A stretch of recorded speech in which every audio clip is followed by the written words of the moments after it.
I'm Bill Upham Jr. I'd like to welcome you to this nice old home.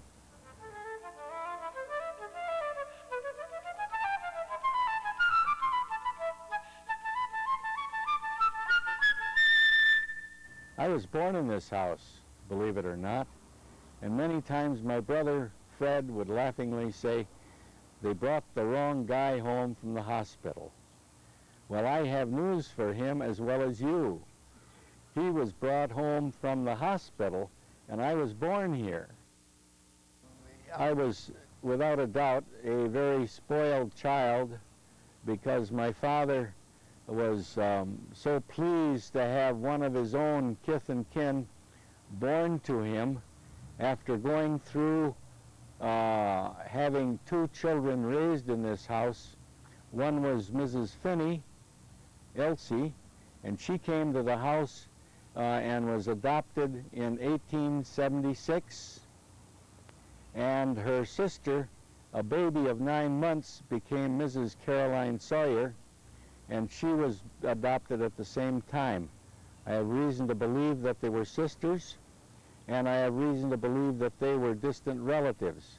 They moved here, and we know that this house that you're looking at, they moved here in 1878. We also know from Mary Kelly, his first wife's diary, that they moved in here November 11th, 1880.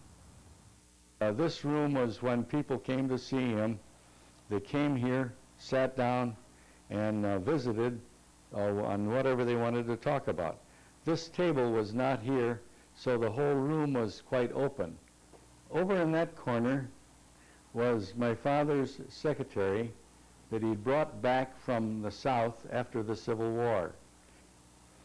In the mirror there is a pier mirror, and after my father died, my mother had gone to an auction or someplace and had bought that, and she thought that was the place for it because it said it had such a high ceiling in here and set off the room so well.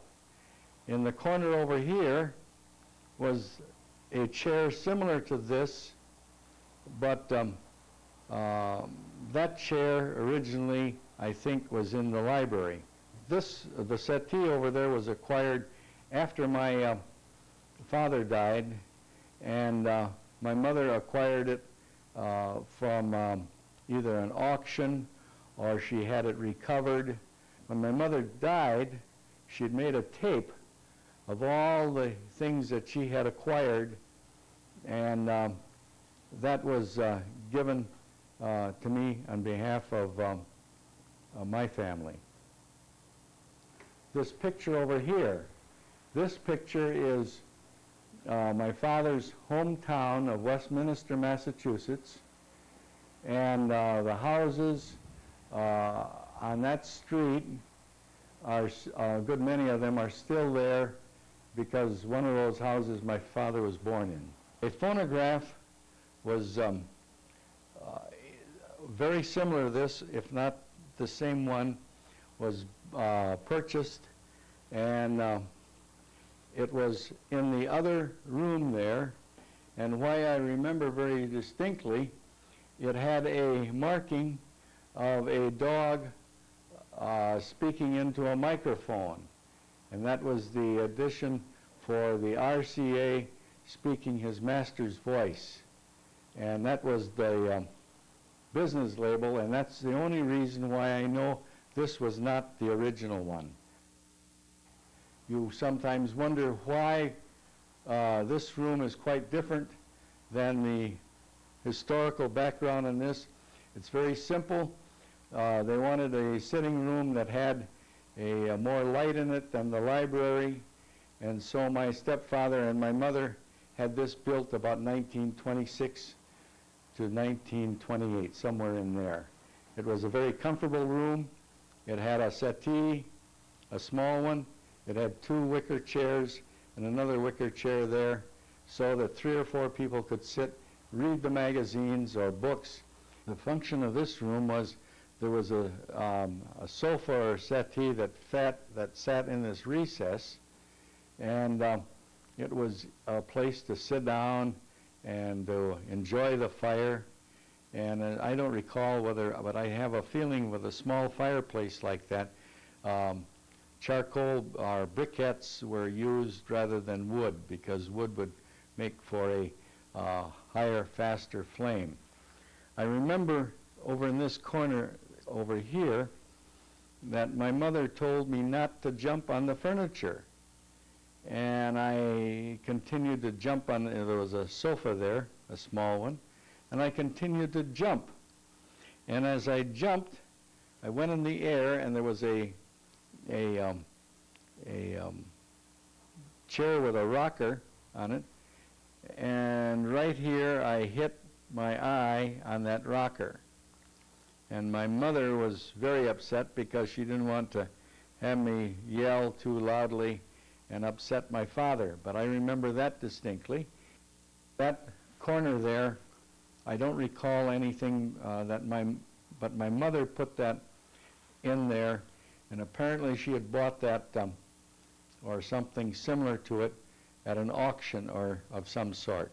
That picture was not a gift from Lincoln, but it was a picture that my father acquired, and since he was such a devoted believer in Mr. Lincoln, he felt that that picture was really part of his household and his background. There's two pictures here. One is we had a photographer come up from Milwaukee, and my mother and father wanted a picture of the two boys, and my mother was here, and the chair itself was put on very soft ground. Either it rained or it was just naturally soft. And so when my father sat down, he was comfortable. And then when I sat on his lap, as I was very often permitted to do so because he wanted me to sit there, the chair sunk way down, and he almost fell backwards and from the chair. And the other picture is myself and my brother just before we came back on the train from Florida, and my father wanted to go over and see some friends at the Blackstone Hotel. And my mother told him to wear a coat because it was raining very slightly, nothing bad. And my father went over there, saw his friends, picked up a cold. He came back to Marshfield, and it turned into pneumonia, and he died. So this picture is one of the last pictures that we have of him, and this is a very, very good picture. This room, all the furniture in it of the dining room was built at the factory. That piece right there was over on that wall there. There was two chairs here, and I'm having trouble remembering whether there was a settee there or what. There was a banjo clock that my mother had bought at an auction on that wall. The chairs themselves, you notice the embroidery on the chairs were all done by my mother, and we think she did a nice job because everybody has enjoyed them. This piece in the corner was properly fitted in here. This room always was the place where they had large numbers of dinners, family dinners, and they were always well received because Governor Upham always set a good table. They tell a story about a Christmas dinner, and the bird came out perfectly beautiful.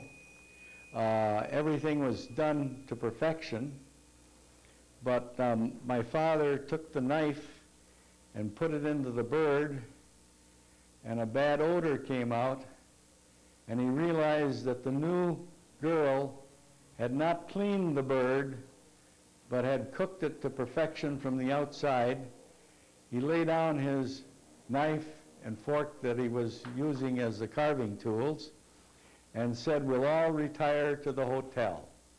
Nothing more was said to the girl. No one was hurt.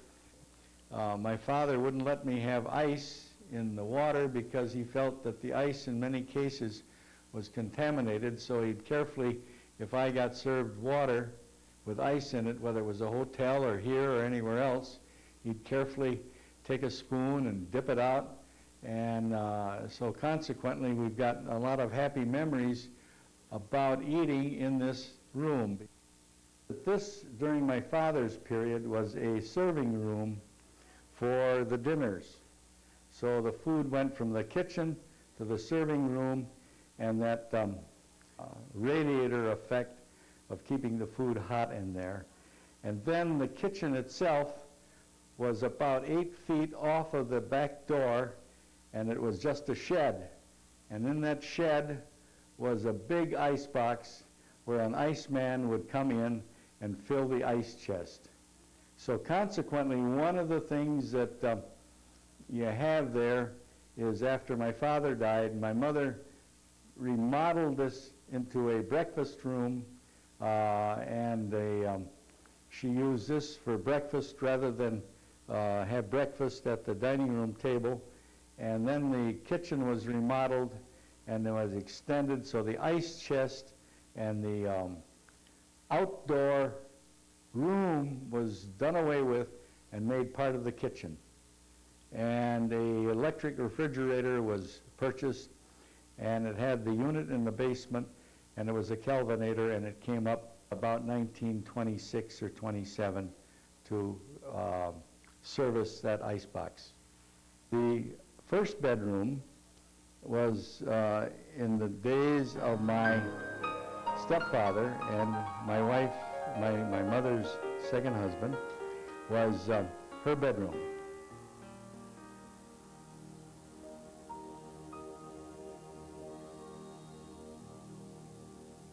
And the next bedroom was Harry Hambright.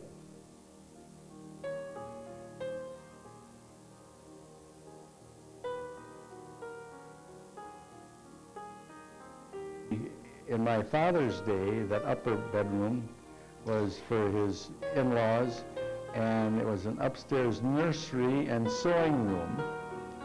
And then as you go down the hall, my older brother lived there, and when he left, my brother took it over, and I took the room that was built after my father died at the end of the hall. The interesting thing about this house, people don't realize it, but Governor Upham had, from his first wife, 2 adopted children. And those 2 adopted children, one was 10 years old when she moved in, and the other was a baby of about 8 or 9 months. The first one was named Elsie Upham, and the other was named Caroline Upham. And they played a real role in introducing my father to a family that he had never had, and it looked very likely that he would never have, because his first wife ended up having to adopt several children. So it was rather an interesting circumstance that this house was never going to have young children again living here. And so when his first wife died in 1912, why, he married again in 1915. And I came when he was 74, and my mother was 30. And so shortly thereafter, 1916, we had a little boy running around here, and that was me. And I think that the new owners of this house, I'd like to express gratitude and good wishes, because the present owners of offering this home as a pre-home home that was not destroyed by the Great Marshfield Fire in 1887. It was one of the first houses in the state of Wisconsin that had electric lights. It had water heated furnace, central heating, and it was enjoyed by 2 or 3 generations. The first wife and her children that were adopted, my mother and her children, and my mother lived here almost all her life. She was the longest resident of this house, living here over 60 years, and she died in this house. So come on and enjoy that this was a museum now, but it was a real home for several generations and several families, if you please. Thank you.